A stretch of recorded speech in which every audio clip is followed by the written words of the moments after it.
এই যে আপনার বাড়িটা দেখতে পাচ্ছেন, এই বাড়িটাকে আগে আমরা পরিক্রমা করে দেখাবো আপনাদের। পুরোনো বাড়ি হচ্ছে এটা, আপনারা দেখাতে চলেছে। তো আমরা এই সমস্ত গাইড আজ দেখতে চলেছি সর্বপ্রথম সব থেকে পুরোনো বাড়ি।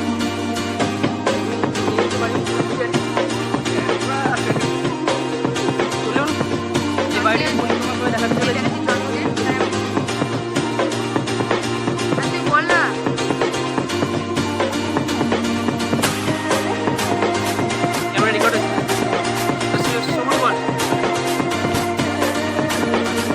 এইগুলো সব ছাদ ছিল একসঙ্গে, দিয়ে ওই ঘরটা দিয়ে নেমে এই ছাদটা পাওয়া যেত। ওই দেখ দরজা, ঘরটার দরজাটা ভালো দেখে দে। হ্যাঁ ঘোড়াটা বারবার চলে আসছে।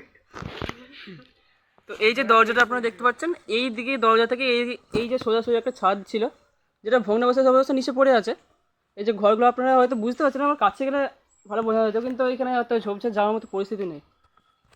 তো থাক, পরের ব্লগে আমরা দেখাতে পারবো। যদি তুলসী মন্দির, এদিকে বাড়িটা পুরো আলাদা পার্ট এবং এদিকে বাড়িটা পুরো আলাদা পার্ট।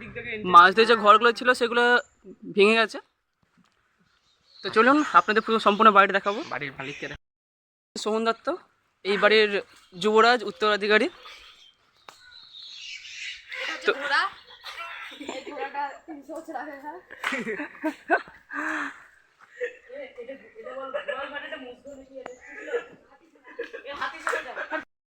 এই যে পাটটা, তো এই যে পাটটা আপনারা দেখতে পাচ্ছেন, এখানে আগে ঘোড়াশালা ছিল, মানে অশ্বশালা যেটাকে বলে।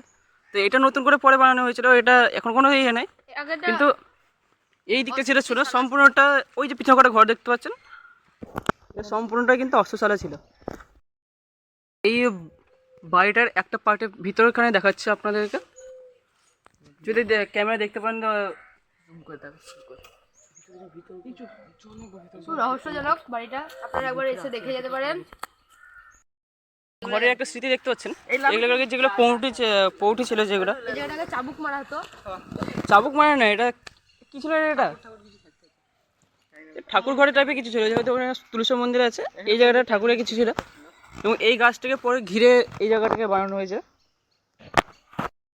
পুরোনো ইন্দারা আপনারা দেখুন, যদিও সম্পূর্ণটা খোলা নেই, ঢাকা আছে। এই ইন্দারাটা ততটাই পুরোনো যতটা বাড়িটা পুরোনো। এখান থেকে এই বাড়িটা পিছনটার ভিউ দেখে নেন। এই বাড়িটা পাটটা ঠিক আছে। হ্যালো গাইস, আমরা চলে এসেছি এখন সর্বাঙ্গপুরের সব থেকে পুরনো তিনতলা বাড়িতে। দেখতে পাচ্ছ তোমরা, খুব রিক্সে আছি, দেখতে পাচ্ছ ছাদ উঠে গেছে। এটা তিনতলা, আমরা দাঁড়িয়ে আছি এখন দুতলার উপরে।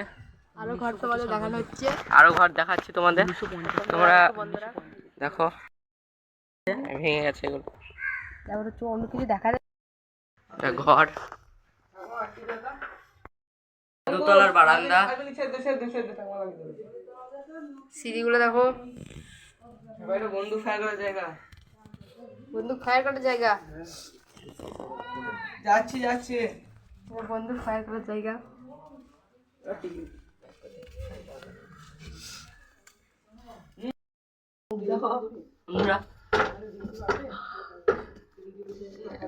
ভিডিওটা ভালো লাগলে লাইক করো, শেয়ার করো বন্ধুদের সাথে, এবং সাবস্ক্রাইব করে পাশে থেকো। আজকের মতো বাই।